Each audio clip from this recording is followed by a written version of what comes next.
Bonjour, merci d'être là pour cette nouvelle émission qui va être consacrée au tube de Janet Jackson sorti en 1989, Rhythm Nation, qui est également le nom de l'album contenant cette chanson.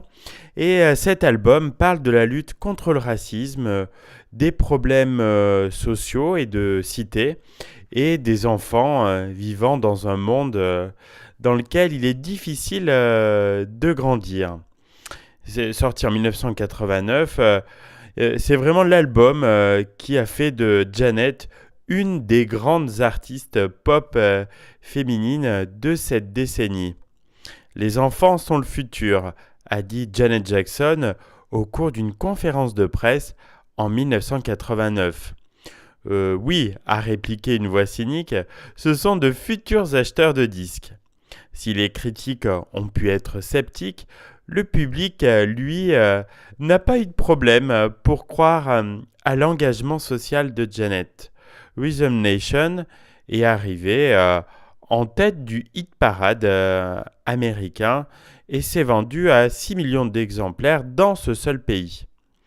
Ce que nous voulions, ce n'était pas faire un contrôle partout, a dit le producteur Jimmy Jam à Craig Rosen dans Billboard, faisant référence à l'album de Jackson qui avait été un succès en 1986.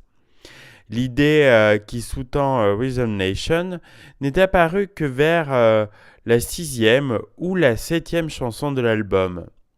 Nous regardions beaucoup CNN et dans le monde, il y avait des tas d'événements qui avaient de quoi vous perturber.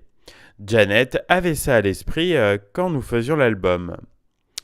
Il y avait un problème majeur de drogue à l'époque, a rappelé Janet Jackson dans The Times en 2009.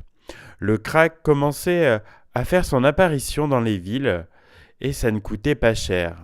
C'est de là que tout est parti.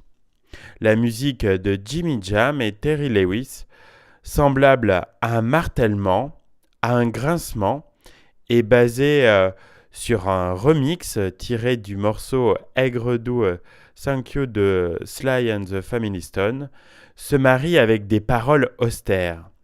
Le frère de Janet Jackson, Michael, a suggéré les tenues militaires présentes dans la vidéo. C'est ainsi qu'une image emblématique est née.